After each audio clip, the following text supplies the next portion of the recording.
ஞானம். ஞானத்தை சம்பாதி, புத்தியையும் சம்பாதி. என் வாயின் வார்த்தைகளை மறவாமலும் விட்டு விலகாமலும் இரு. அதை விடாதே, அது உன்னை தற்காக்கும். அதன் மேல் பிரியமாயிரு, அது உன்னை காத்துக்கொள்ளும். ஞானமே முக்கியம். ஞானத்தை சம்பாதி. எண்ணத்தை சம்பாதித்தாலும் புத்தியை சம்பாதித்துக்கொள். நீ அதை மேன்மைப்படுத்து, அது உன்னை மேன்மைப்படுத்தும். நீ அதை தழுவிக்கொண்டால் அது உன்னை கனம் பண்ணும். அது உன் தலைக்கு அலங்காரமான முடியை கொடுக்கும். அது மகிமையான கிரீடத்தை உனக்குச் சூட்டும். என் மகனே, கேள், என் வார்த்தைகளை ஏற்றுக்கொள். அப்பொழுது உன் ஆயுஷின் வருஷங்கள் அதிகமாகும். ஞான மார்க்கத்தை நான் உனக்கு போதித்தேன். செவ்வையான பாதைகளிலே உன்னை நடத்தினேன். நீ அவைகளில் நடக்கும்போது உன் நடைகளுக்கு இடுக்கண் உண்டாவதில்லை. நீ அவைகளில் ஓடினாலும் இடரமாட்டாய். புத்திமதியை உறுதியாய் பற்றிக்கொள், அதை விட்டுவிடாதே. அதை காத்துக்கொள், அதுவே உனக்கு ஜீவன். தாவீது தன்னுடைய குமாரன் சாலமோனுக்கு உபதேசம் பண்ணும்போது மிகுந்த கவனத்தோடும் அக்கறையோடும் அதிக பயபக்தியோடும் உபதேசம் பண்ணுகிறார். ஒரு சத்தியத்தை ஒரு தரம் சொல்லிவிட்டு அதை மறுபடியும் திரும்ப திரும்ப சொல்லுகிறார். அப்போதுதான் தாவீது சொல்லுகிற உபதேசம் சாலமோனுடைய இருதயத்தில் பதியும்.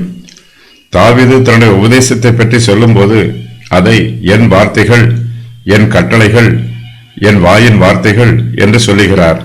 இவையெல்லாம் சங்கீத புஸ்தகத்தில் அவர் எழுதின சங்கீதங்களை குறிக்கிறது. தாவீது அந்த சங்கீதங்களுக்கு மஸ்கீல் என்று தலைப்பு கொடுத்திருக்கிறார்.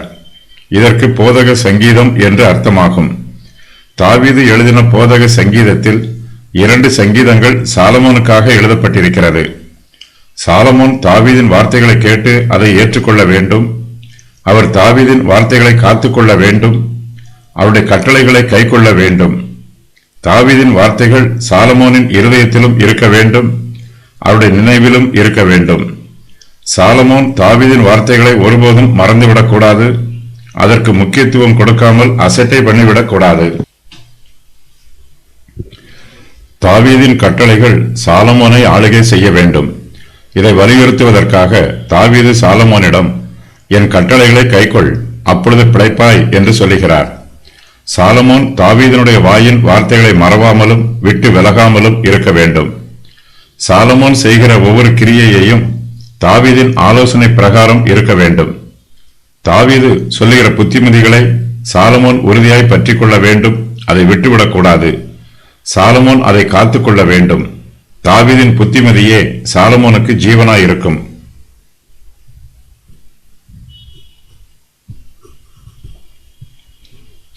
ஆவிக்குரிய உபதேசம் நம்முடைய மூளையில் இருந்தால் மாத்திரம் போதாது, அது நம்முடைய இருதயத்திலும் நிரம்பி இருக்க வேண்டும். தாவீது இந்த சத்தியத்தை அறிந்து வைத்திருக்கிறார். அவர் இது பற்றி தன் குமாரன் சாலமோனுக்கு உபதேசம் பண்ணும்போது, ஞானத்தை சம்பாதி, புத்தியையும் சம்பாதி என்று சொல்லுகிறார். மேலும் ஞானமே முக்கியம், ஞானத்தை சம்பாதி என்றும் சொல்லுகிறார்.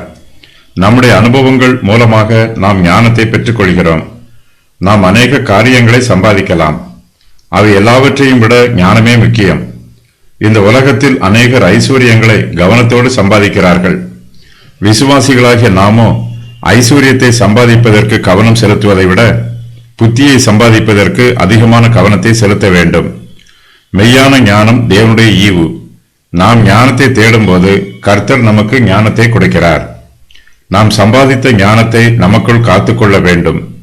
நாம் ஞானமான ஆலோசனை வார்த்தைகளை கேட்கும்போது அவற்றை நம்முடைய இருதயத்தில் காத்துக்கொள்ள வேண்டும். அதை மறவாமலும் அதை விட்டு விலகாமலும் இருக்க வேண்டும். அதையும் விட்டுவிடவும் கூடாது. புத்திமதியை உறுதியாய் பற்றி கொள்ள வேண்டும். அதையும் விட்டுவிடக்கூடாது. அதை காத்துக்கொள்ள வேண்டும். நாம் ஞானத்தின் மேல் பிரியமாய் இருக்க வேண்டும். அதை மேன்மைப்படுத்த வேண்டும். அதை தழுவிக்கொள்ள வேண்டும். உலக பிரகாரமான ஜனங்கள் தங்கள் ஐஸ்வர்யத்தை அதிகமாய் நேசிக்கிறார்கள். அதன் மீது தங்கள் இருதயத்தை வைத்திருக்கிறார்கள். நாமோ நம்முடைய இருதயத்தை ஞானத்தின் மீது வைத்திருக்க வேண்டும். நாம் எண்ணத்தை சம்பாதித்தாலும் புத்தியை சம்பாதிக்க வேண்டும். நம்முடைய ஞானம் குறைவுள்ளதாக இருக்கலாம். நம்மிடத்தில் பூரணமான ஞானம் இல்லாமலும் போகலாம். ஆனாலும் நாம் ஞானத்தை மேன்மைப்படுத்த வேண்டும். ஞானத்தின் மேல் பிரியமாய் இருக்க வேண்டும். அழகை ரசிப்பது போல நாம் ஞானத்தை ரசிக்க வேண்டும். உண்மையான நேசத்தோடு நாம் ஞானத்தை தழுவிக்கொள்ள வேண்டும். கர்த்தருடைய உபதேசம் நம்முடைய இருதயத்தில் எப்போதும் உயர்ந்த இடத்தில் இருக்க வேண்டும். கர்த்தருடைய ஆலோசனைகளுக்கு கீழ்ப்படிந்து தேவனுக்குரியதை தேவனுக்கும் மனுஷருக்குரியதை மனுஷருக்கும் கொடுக்க வேண்டும். ஞானத்தின் பிள்ளைகள் ஞானத்தை பற்றி பேசினால் மாத்திரம் போதாது. நாமே மெய்யான ஞானத்தின் பிள்ளைகள். நாம் ஞானத்தை மேன்மைப்படுத்தி அதை கனம் பண்ண வேண்டும். இந்த பிரபஞ்சத்தில் ஜனங்கள் ஐஸ்வர்யத்திற்கு முக்கியத்துவம் கொடுப்பது போல ஞானத்திற்கு முக்கியத்துவம் கொடுக்கவில்லை. உலக பிரகாரமான ஜனங்களுக்கு ஞானத்தை விட ஐஸ்வர்யமே மேன்மையானதாக இருக்கிறது. ஆகையினால் உலக ஜனங்கள் ஞானத்தை சம்பாதிக்காமல் ஐஸ்வர்யத்தை சம்பாதிக்க பிரயாசப்படுகிறார்கள். கர்த்தருடைய பிள்ளைகளுக்கு மெய்யான ஞானமே முக்கியமானதாய் இருக்க வேண்டும். நாம் ஞானமுள்ள தரித்திரராய் இருக்கலாம். அதே வேளையில் நாம் ஞானமில்லாத ஐஸ்வர்யவானாய் இருக்கக்கூடாது. ஞானமே முக்கியம். ஞானம் நம்முடைய ஆத்மாவை அழகுபடுத்துகிறது. இந்த பிரபஞ்சத்தில் ஞானத்திற்கு ஒப்பானது ஒன்றுமே இல்லை. கர்த்தருக்கு பயப்படுவதே ஞானத்தின் ஆரம்பம். இந்த பிரபஞ்சத்தில் கர்த்தருக்கு பயப்படுவது மனுஷர் மத்தியிலே கொஞ்சமாகத்தான் இருக்கிறது. ஆனாலும் நாம் ஞானத்தை மேன்மைப்படுத்த வேண்டும். ஞானமே நமக்கு முக்கியமானதாக இருப்பதினால் நாம் ஞானத்தை சம்பாதிக்க வேண்டும். எண்ணத்தை சம்பாதித்தாலும் புத்தியை சம்பாதித்துக் கொள்ள வேண்டும். நமக்கு ஞானமே முக்கியம். மற்ற காரியங்கள் எல்லாம் ஞானத்திற்கு ஒப்பானதல்ல. நாம் ஞானத்திற்கு முக்கியத்துவம் கொடுப்பது போல உலக பிரகாரமான காரியங்களுக்கு முக்கியத்துவம் கொடுக்க வேண்டியதில்லை. நம்மிடத்தில் ஞானம் இருக்கும்போது நமக்குள் தேவனை பற்றிய வெளிப்பாடு இருக்கும். கர்த்தர் தம்முடைய ஞானத்தினால் தம்மையும் நம்மையும் நமக்கு வெளிப்படுத்தி காண்பிப்பார். நாம் இந்த பிரபஞ்சத்தில் ஜீவிப்பதற்கு ஒரு நோக்கம் இருக்கும். நம்முடைய ஜீவியம் அர்த்தமுள்ளதாக இருக்கும். பரலோகமே நம்முடைய இலக்கு. கர்த்தருடைய பரிசுத்தவான்கள் இந்த பிரபஞ்சத்தில் கொஞ்ச காலம் பரதேசிகளைப் போல சஞ்சரிக்கிறார்கள். நம்முடைய நித்திய வாசஸ்தலம் இந்த பூமி அல்ல. பரலோகமே நம்முடைய நித்திய வாசஸ்தலம். நம்மிடத்தில் மெய்யான ஞானம் இருக்கும்போது நாம் பரலோகத்தை வாஞ்சிப்போம். பரலோகத்தில் பிரவேசிப்பதற்கு இந்த பிரபஞ்சத்தில் என்ன செய்ய வேண்டுமோ அதை ஞானத்தோடு செய்வோம்.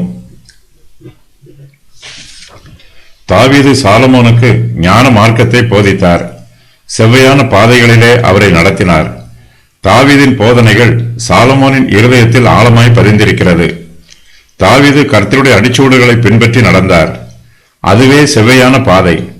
அது தேவனுடைய நித்திய பிரமாணத்தோடு ஒத்துப்போகிறது. செவ்வையான பாதையில் நன்மைக்கும் தீமைக்கும் வித்தியாசம் காணப்படும். தாவீது சாலமோனுக்கு ஞான மார்க்கத்தை போதித்தது மாத்திரமல்ல, அவர் சாலமோனுக்கு நல்ல முன்மாதிரியாகவும் ஜீவித்தார்.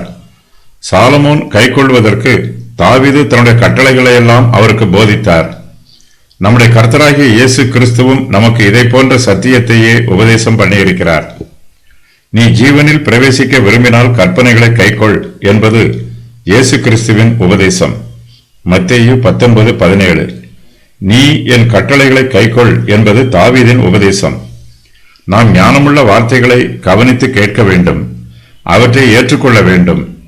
இதனால் நமக்கு அநேக நன்மைகள் உண்டாகும். தாவீது சாலமோனிடம், என் மகனே கேள், என் வார்த்தைகளை ஏற்றுக்கொள், அப்பொழுது உன் ஆயுசின் வருஷங்கள் அதிகமாகும் என்று சொல்லுகிறார். நாம் இந்த பிரபஞ்சத்தில் மெய்யான ஞானத்தை ஏற்றுக்கொள்ள வேண்டும். அப்போது இம்மையிலும் நம்முடைய ஆயுசின் வருஷங்கள் அதிகமாகும். மறுமையிலும் நாம் நித்திய ஜீவனை பெற்று தேவனுடைய தெய்வீக சமூகத்தில் நாம் நித்திய காலமாய் ஜீவிப்போம். நாம் புத்திமதியை உறுதியாய் பற்றிக் கொள்ள வேண்டும். அதை விட்டுவிடக்கூடாது. அதை காத்துக்கொள்ள வேண்டும்.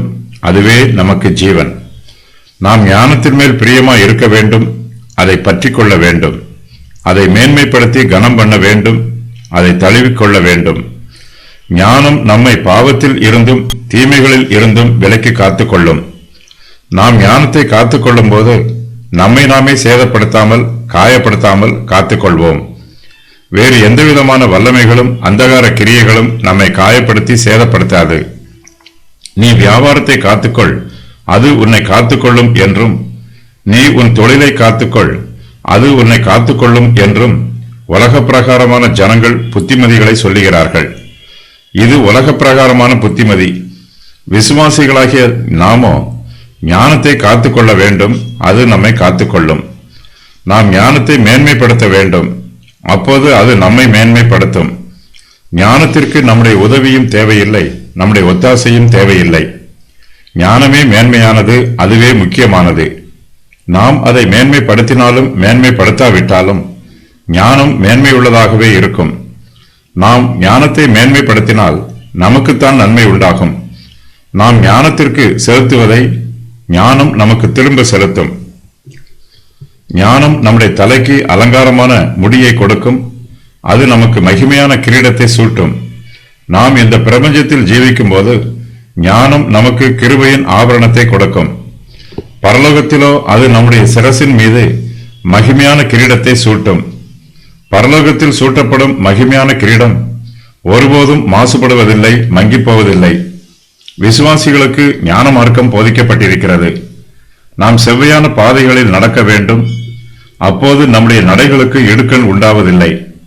நாம் அவைகளில் ஓடினாலும் இடற மாட்டோம். நாம் ஆவிக்குரிய புத்திமதிகளை உறுதியாய் பற்றிக் கொள்ள வேண்டும், அவற்றை விட்டுவிடாமல் காத்துக்கொள்ள வேண்டும். அதுவே நமக்கு ஜீவன்.